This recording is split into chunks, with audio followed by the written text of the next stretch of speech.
I have something very different for you today. I've been wanting to do something a little bit more opinion-based that allows me to look at every single game for a week. I have just filmed it. It went okay. It was a little bit unhinged, a little bit chaotic. My dog is in it, so I don't know. Check it out. Let me know what you think. Maybe I will never do this again. Who knows? First match of the week was Chicago versus Houston. Really important one for Chicago to maintain their playoff spot. Star of the show for me was Ludmila. She's been such a nice addition to this team. We've seen players like Naomi Gurma struggle to defend her. She's just really good. I loved this move where she does a little point telling her teammate to go somewhere and uses that as a fake, an opportunity to set herself up. Wins a nice penalty for her team. She's fast, aggressive runner, good dribbler, really creative, playing balls into the box. I just like everything that she does. I've yet to see her do something that I don't agree with. Houston's problem this season, pretty straightforward. You need a coach, you need superstars, and they haven't really had either. But this game in specific, atrocious. They had 16 shots off target and 11 shots saved. It's unthinkable. You cannot win like that. I just don't know how it's possible. This clip in particular really peeved me off because the head doesn't come up not one time. Never. There is never any intention to look and make sure that a quality shot is taken. So, I don't know, man. Gun control down in Texas is not great, and Houston here just popping off shots willy-nilly. Second match Friday night was Seattle Reign versus Angel City, and this is just a matchup of two bruised and battered teams right now. Really important match for Angel City, but of course they played this after finding out that they're going to be docked 3 points for a salary cap violation. That's a tough one for me because you'd have to think the players didn't know, and now the players are being punished. And the violation was apparently for being $50,000 over the salary cap, which, I mean, sure, let's set the standard in women's sport that we want, which is we're not going to be okay with violating the salary cap. That's great, but I would like a little bit of transparency. I can't find a single resource online that states where teams are at with contract value. So, as a fan, this one just doesn't sit right with me. I just feel like we don't have enough information, and maybe the wrong people are being penalized here. Truthfully, I think the best thing to come out of this game was an interview with Emma Hayes. She was giving away some very nice hints about what's upcoming. I want to broaden the opportunities for players to showcase their talents for the national team, so there'll be some up-and-coming things. We're going to be doing a futures camp in January. It's going to be the best of perhaps some NWSL players and under-23s and below. Maybe an opportunity for us to see them all in one space, training right next to the women's national team. So is that essentially players that haven't been gotten called up to the national team? Okay. Yes.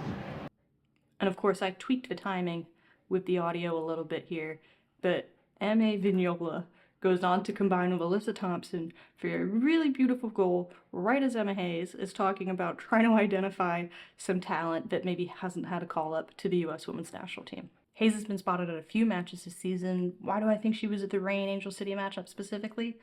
There's just a lot of young players across those two teams. I think from Seattle, she's probably looking to evaluate Jordan Bugg and Amiri Adams. I really hope I said those two correctly. There's also two young goalkeepers there. Goalkeepers take a little bit longer to develop. Claudia Dickey, Laurel Ivory, who could both potentially be backups if they're, continuing on a good trend come World Cup time. And then on Angel City, we're ready, I think, as fans, to see Alyssa Thompson come back. Could be time for Giselle Thompson.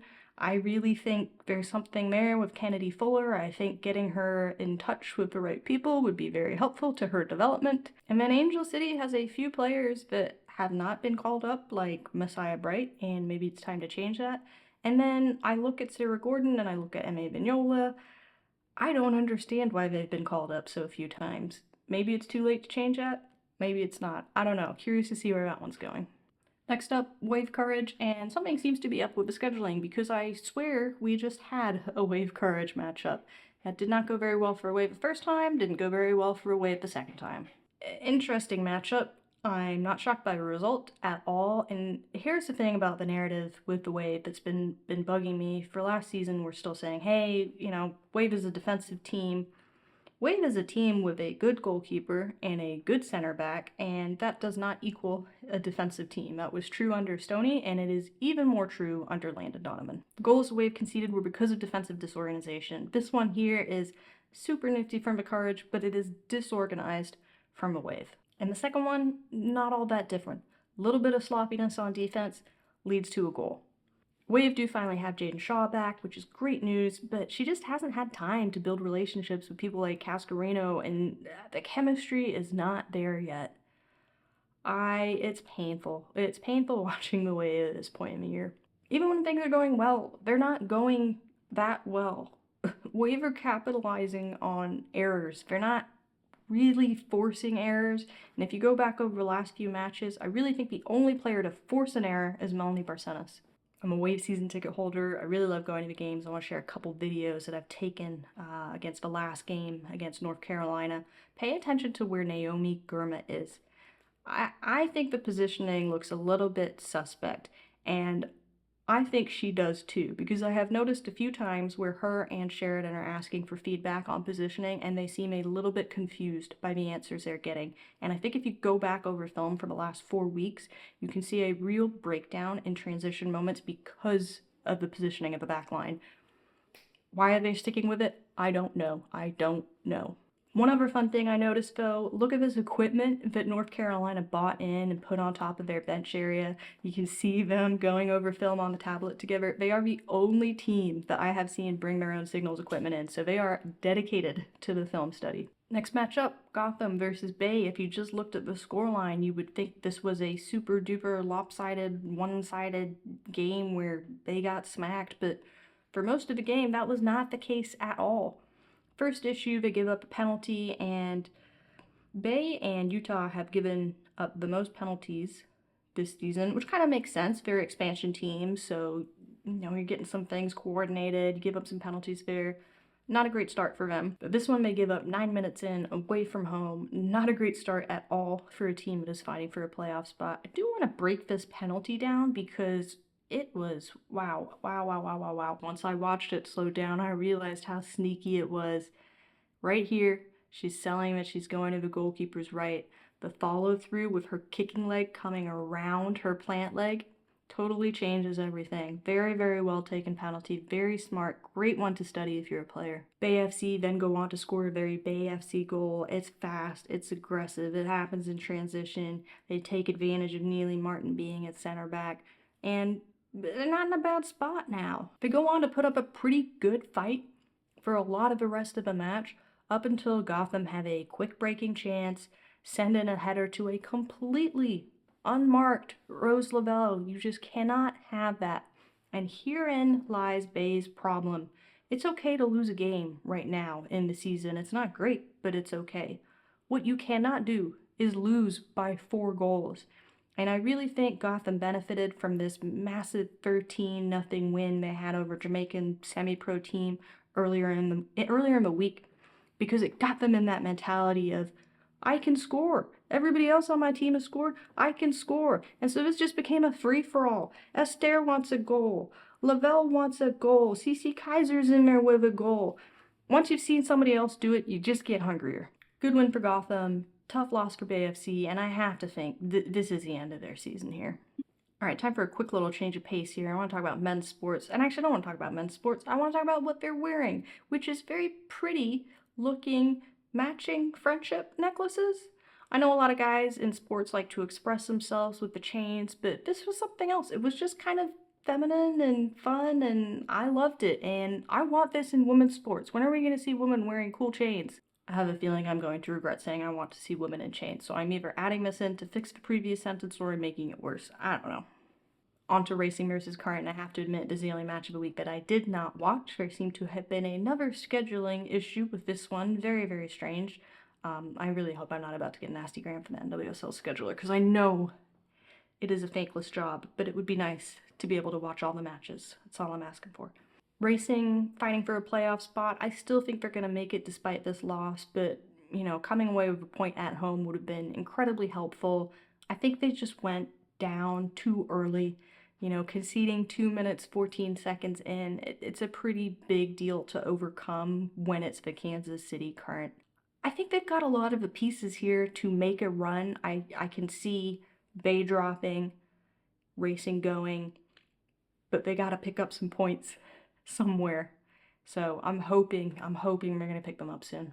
One last note on the Kansas City Current before I move on. This direct free kick was astounding.